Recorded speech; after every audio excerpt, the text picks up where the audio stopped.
What's up guys, Drybear aka Khaheera from Method here. In this video, I'll go over how the 3 rogue specs are currently looking for endgame PvE content in Legion and rank them from worst to best. Keep in mind that the Legion expansion is still in beta, so things might change, but with only a couple of weeks left until release and the pre-expansion patch out on live servers, it's very possible we're already looking at the finalized version of the rogue specs. Also, when going through each spec, I've decided to quickly mention how the spec is currently performing on the pre-patch, as some people might be interested in knowing how the specs are performing as of right now on the live servers. Without further ado, let's start with what I believe to be the worst rogue spec coming Legion.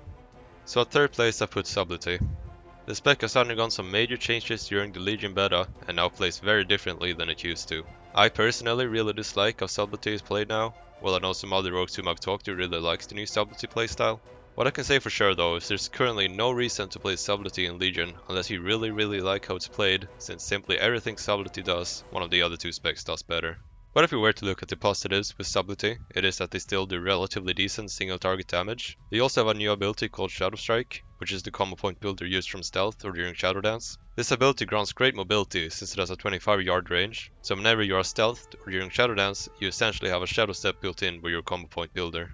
Subtlety can also do some AoE damage now with Shuriken Storm, especially if you use it with Shadow Dance for 200% increased damage. While it is nice to see some kind of AoE added to Subtlety, since they were completely lacking it prior to Legion, it is still much weaker than the AoE of most other specs. Also, Subtlety doesn't have anything which makes them good in cleave situations. All they can really do is put up their single target dot on the targets and perform their single target rotation on one of them. Again, about the single target damage, while it's not terrible compared to the other parts of Subtlety damage, it's still at best middle of the pack kind of damage, which leaves Subtlety in a spot where it isn't really good at anything damage wise. So due to what I just mentioned, I currently do not see any reason at all to play Subtlety over any other rogue spec in either Mythic Plus dungeons or in the Emerald Nightmare raid. It is somewhat sad, but as of right now, Subtlety most likely won't be played whatsoever at a high level for at least the first half of Legion. Regardless, as of right now in the pre-patch, Subtlety is actually still viable, although that's assuming you have the HFC class trinket. They're only viable for pure single target fights however, so for cleave or AoE damage you're better off with one of the other specs. Moving on to what I believe to be the second best rogue spec in Legion, Outlaw.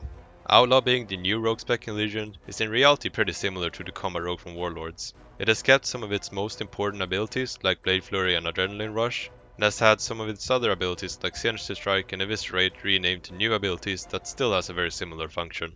So the fact that Outlaw has kept Blade Flurry still makes them by far the best AoE spec for rogues, and also one of the stronger AoE DPS specs overall.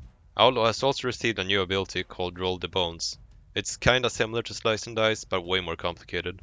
The difference between Roll the Bones and Slice and Dice is that Roll the Bones can give 6 different buffs compared to Slice and Dice's 1. All of these 6 buffs enhance your DPS in different ways, but what makes this ability so special is you don't always only get one of the buffs, you also have a chance to get either 2, 3, or even all 6 of the buffs at the same time. Getting all 6 buffs is about a 1.5% chance, so it's pretty unusual, but when it happens it's obviously an incredible DPS boost overall.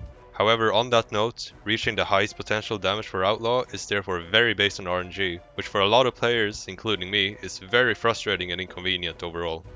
Also due to the nature of Roll the Bones, where some of the buffs are better than others, and because of the potential of getting multiple buffs, a lot of the time you simply want to reroll a buffs for a better one, even if you still have a long duration left on your current buff. This can lead to you simply sitting and re-rolling Roll the Bones over and over, fishing for a better buff, which is up to you whether you like it or not, but in my opinion it's not very fun, especially if you get unlucky. I'm gonna be moving away from Roll the Bones now, but I thought I would go over it in detail since it's by far the main talking point about Outlaw at the moment. I should however quickly mention that you can still take Slice and Dice as a talent. Keep in mind that it currently on average performs worse than the other talents in that tier, but the option to completely remove Roll the Bones RNG is there. So when it comes to Outlaw and endgame content, in Mythic Plus dungeons, playing Outlaw is definitely a viable choice if your group lacks AoE damage. While I would overall recommend the number 1 ranked spec in this video for Mythic Plus, don't feel like you're putting yourself at a big disadvantage by playing Outlaw, especially if you are the main source of AoE damage in your group.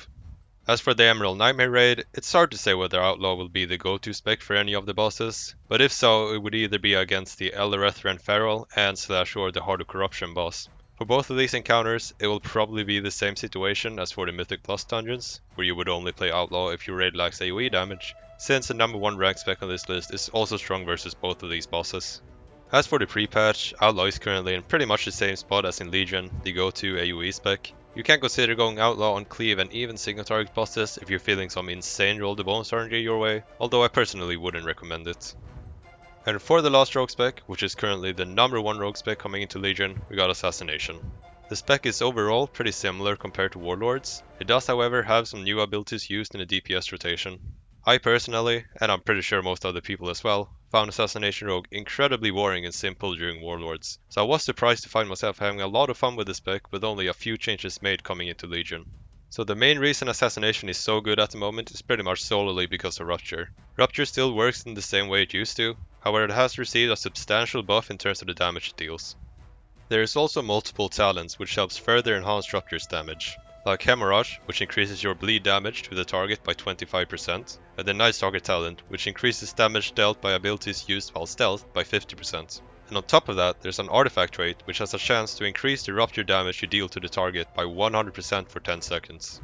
Now if you combine all of this with a talent called Exsanguinate, which causes all the bleeds on your current target to bleed out 400% faster, you can get a Rupture which would normally last for about 30 seconds to bleed out during the 10-second window where your Rupture damage is increased by 100%. This allows for some absolutely insane single target burst damage, and as of right now it's even the best single target burst damage out of all the classes. Since Rupture can be applied to multiple targets, Assassination's cleave damage is very strong as well, although this requires the targets to live for the most part of the duration of Rupture. It is also not required for the targets to be stacked for you to be able to deal good cleave damage, since all you need to do is put up your DOS on the different targets and let them do their thing. However, when it comes to situations where the targets won't really live for the duration of Rupture, be it single target cleave or AoE, there is not really much you can do as Assassination. And since your AoE rotation is just based around mass dotting, your AoE is relatively weak compared to other classes who can AoE more efficiently, especially if you're talking against 5+ targets. As for Mythic Plus dungeons, Assassination is currently the go-to spec since most trash lives long enough for Rupture to have time to deal its damage, especially if you're pushing for high level Mythic Plus. You will also be amazing at dealing with bosses in Mythic Plus dungeons due to the insane single target burst damage I mentioned earlier. The single target burst damage can also be very helpful on trash in dungeons, for example if there's a mob in a pack that your group struggles with, or if there's a mob that's just overall annoying. You can just pop all your single target cooldowns on it and kill it literally in seconds.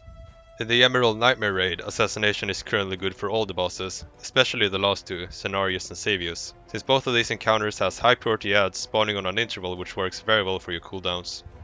Lastly for the pre-patch, Assassination has slightly stronger single target damage than Subtlety, but it pulls ahead quite significantly on cleave fights like Tyrant Valhari.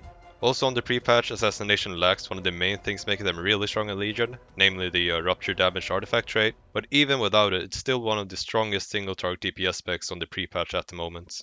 Anyways guys, that sums up this video ranking the rogue specs for Legion. Unfortunately, I wasn't able to cover everything in this relatively short video, but if you're interested in talent choices and more specifically how the specs are played, you can always send a whisper or a mail to Khaheera on Tyron Mill. Anyways, that's all for this video. Bye guys.